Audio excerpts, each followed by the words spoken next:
The hip-hop world just froze, because what you're about to hear is being whispered as the most dangerous escalation rap culture has seen in years. This is no longer trolling. This is no longer clout chasing. And according to the internet, this is no longer something fans can laugh off as just entertainment. The tension between NBA Youngboy and 6ix9ine has allegedly crossed a line that nobody is ready for. It started like all modern rap wars do: reckless words, subliminal shots, live stream taunts, and viral clips meant to embarrass and provoke. But overnight, everything shifted. Screenshots began circulating and then disappearing.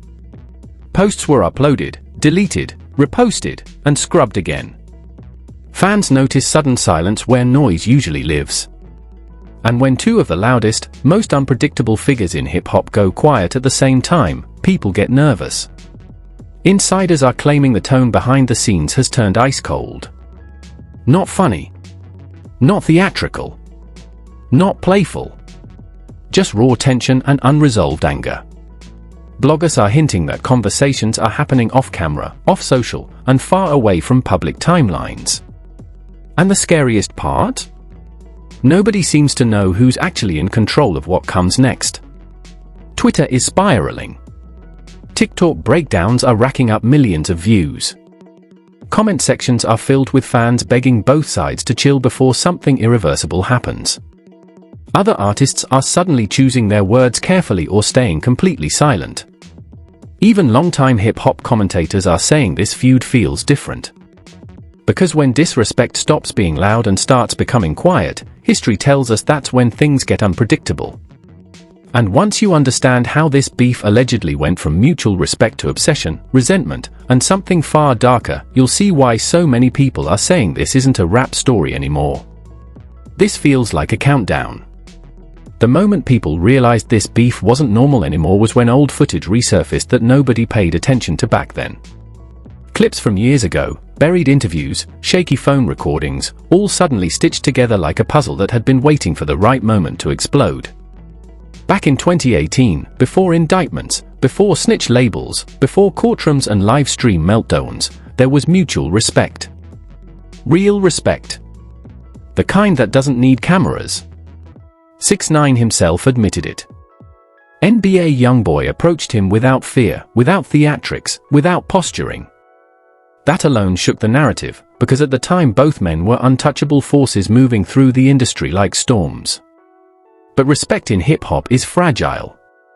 One move, one decision, one courtroom transcript can flip admiration into hostility overnight. When 6ix9ine's legal situation detonated and cooperation became public, the entire industry recoiled. Phones stopped ringing. Features vanished. Invitations dried up. And according to multiple insiders, that's when desperation started mutating into resentment. Because when you fall that hard and watch others keep rising, silence starts to feel personal.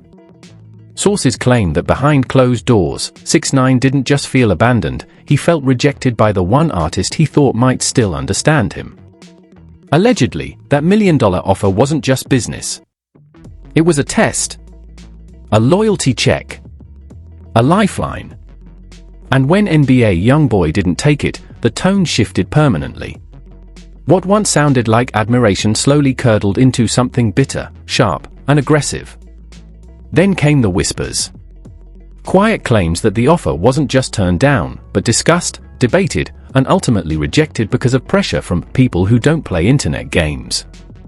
Fans didn't hear that part, but insiders say that decision echoed far beyond music. It allegedly sent a message that couldn't be taken back. One side chose the streets. The other chose spectacle.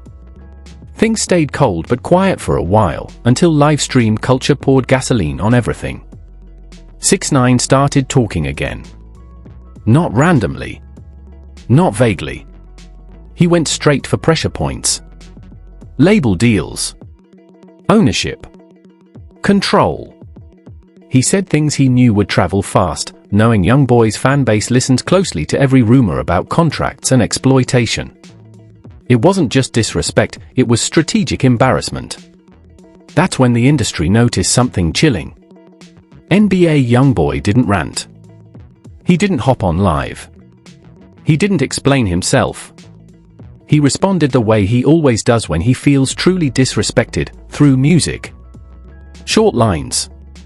Sharp bars. No names, but no confusion either. The kind of response that tells fans, I see you. I hear you. And I'm not playing. Social media went feral. Fans dissected lyrics frame by frame like crime scene evidence. TikTok analysts claimed certain bars reference more than contracts.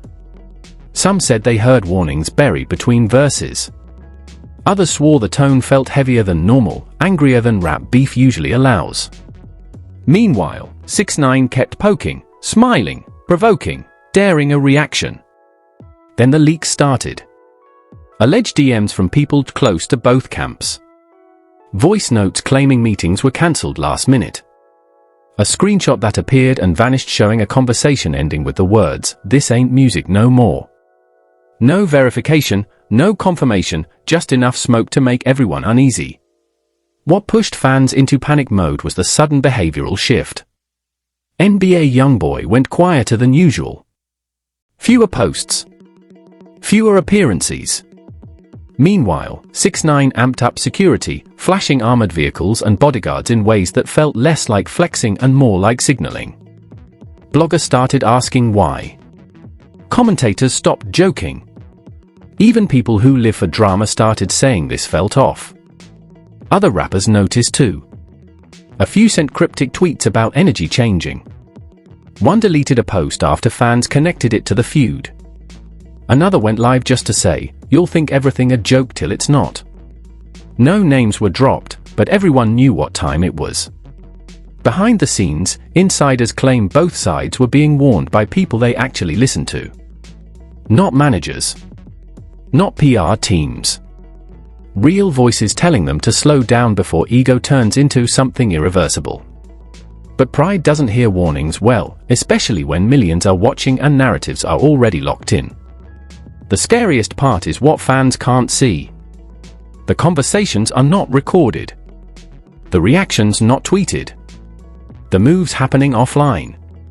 Because when rap beef stops being loud and starts being silent, history tells us that's when it becomes unpredictable. And right when everyone thought things might cool off, one single sentence allegedly said in a private conversation leaked through a burner account and sent chills through the internet, "If he keeps talking, somebody's gonna get hurt." No context. No names. No proof. Just enough to make the entire culture freeze and realize this was no longer entertainment. What happened next is where the entire situation crossed from loud internet chaos into something that made even seasoned industry veterans uneasy. Because almost overnight, the noise stopped being random. It became coordinated. Pages that never posted hip-hop suddenly started hinting at behind-the-scenes pressure. Bloggers with no connection to either camp somehow had identical talking points. The same phrases. The same warnings. The same oddly specific details. That's when fans realized this wasn't just two artists yelling into the void anymore. This was influence moving quietly. People close to the industry started whispering that both camps were being watched more closely than usual. Not by fans.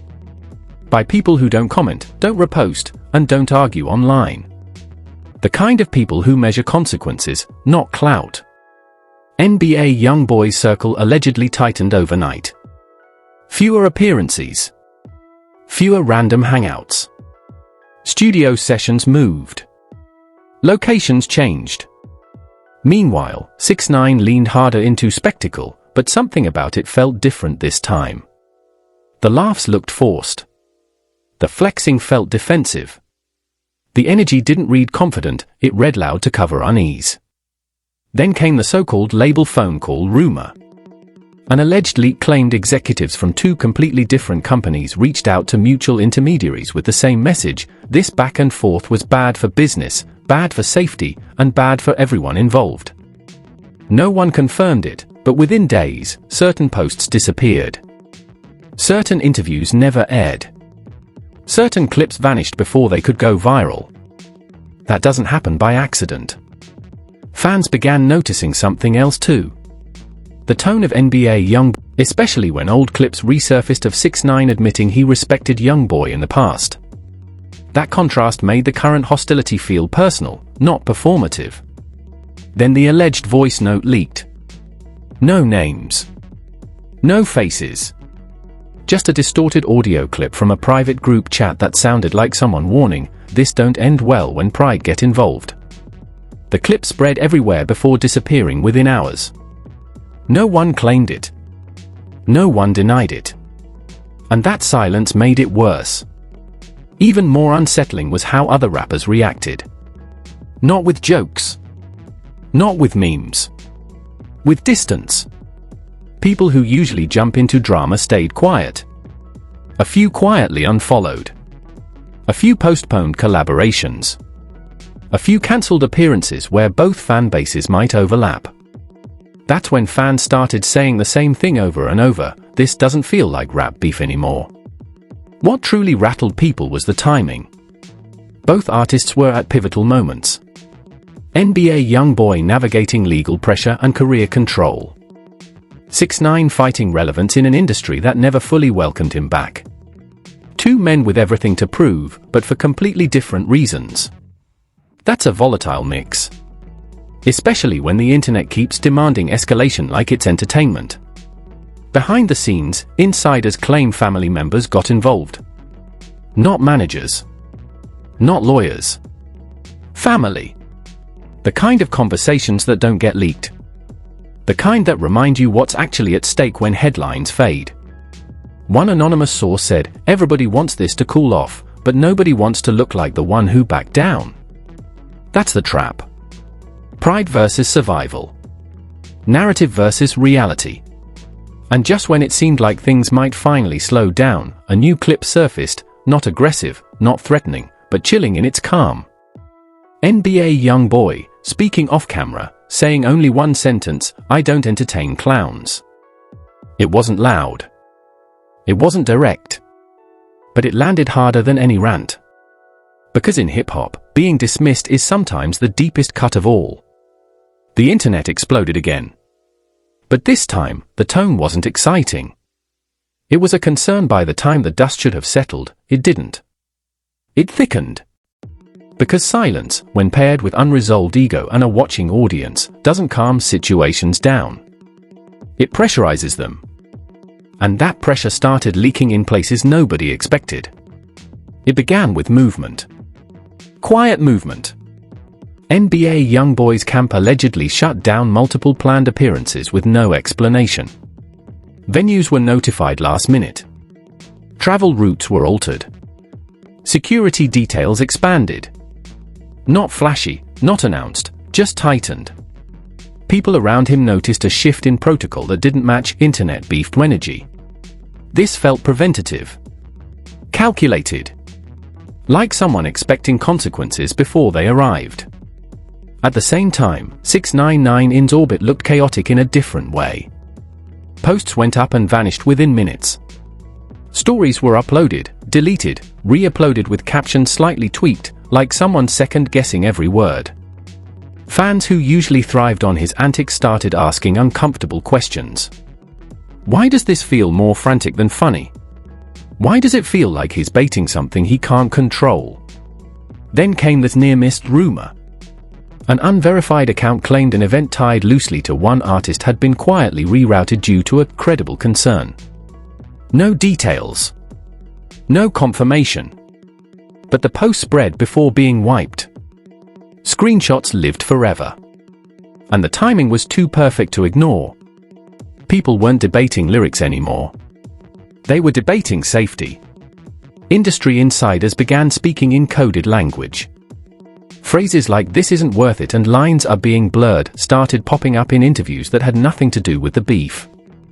A radio host paused mid-sentence once and said, "You'll think this is funny until it's not," before quickly changing the subject. That clip went viral for all the wrong reasons. What made everything darker was how the fan bases reacted. Instead of just arguing, they started drawing lines. Old videos were reframed as threats. Lyrics were dissected like evidence. Innocent photos were given sinister captions. The internet did what it always does best: escalate narratives faster than reality can keep up. And once a narrative turns dangerous, it doesn't matter if it's true. It just needs enough people to believe it. Behind closed doors, people allegedly tried to intervene. Mutual contacts. Older figures in the culture. People with nothing to gain from chaos. But pride doesn't listen to reason when millions are watching. One source claimed an attempt at indirect mediation failed because neither side wanted to appear weak, even privately. In this climate, even peace can look like surrender. Then the scariest detail surfaced. A private message, allegedly from someone close to the situation, leaked just 3 words before the account disappeared: "This is real." No context. No follow-up. Just those words. And they hit harder than any insult or diss track. Shortly after, 6ix9ine went live unexpectedly. No screaming. No jokes. Just him staring into the camera longer than usual. When he finally spoke, his tone was defensive, almost resentful. He talked about being misunderstood. About everyone wanting him gone. About how people only care when it's too late. Fans didn't know how to react. This wasn't the version they were used to. It sounded like someone realizing the game might not be fully under their control anymore. Meanwhile, NBA Youngboy remained silent. Completely. No posts. No music previews. No reactions. And in his world, silence isn't passive. It's intentional. People who understand that culture said the quiet was more unsettling than any threat could be. Because when someone stops responding, it usually means they've decided how they feel, and they don't need the internet's permission anymore. Even media outlets shifted tone. Headlines stopped using playful language. Words like dangerous, volatile, and concerning replaced messes and petty. That change alone told viewers everything. The entertainment value had drained out of the story, leaving behind unease. Then came the final escalation. A clip surfaced showing a crowd chanting one artist's name aggressively at an unrelated event. Phones were snatched away. Security stepped in fast. The video cut abruptly. No one knew what happened next, and that was the problem. The unknown became the headline. At that point, fans weren't asking who was winning. They were asking who was going to stop this. Because when egos collide at this level, money, reputation, street credibility, and public humiliation all tangled together, outcomes stop being predictable. The culture has seen this movie before. And it never ends the way people expect. Right now, nothing has officially happened. No arrests. No statements. No confirmations. Just tension. Thick, heavy tension hanging in the air like everyone's holding their breath at the same time. And that's what makes this moment so dangerous. Because when the internet goes quiet after screaming for weeks, it's usually because something is about to shift. The only question left is who moves first, and what that move costs everyone watching. Because everyone understands one thing now: when one side goes silent and the other keeps shouting, the imbalance creates unpredictability. And unpredictability is what makes situations spiral. Especially when nobody's laughing anymore. Before you click away, understand this clearly: stories like this don't unfold twice. They explode once, and if you miss a single detail, you miss the moment where everything changes. This isn't just rap beef anymore. This is culture-shifting tension playing out in real time, and every new development rewrites the narrative we think we understand. If you're still watching right now, that means you already feel it. That uneasy feeling in your chest? That's because this situation is still moving, still evolving, and still dangerous in ways the headlines haven't caught up to yet. The internet is loud, but the real clues are always buried in what people don't say, and we're tracking every silence, every move, every leak. Hit that like button right now so this breakdown reaches the people who are trying to piece this together before it's too late. Drop your thoughts in the comments, because trust me, this debate is splitting the culture in half, and your perspective matters more than you think. Someone is going to read what you write and see this situation differently. And if you're not subscribed, you are choosing to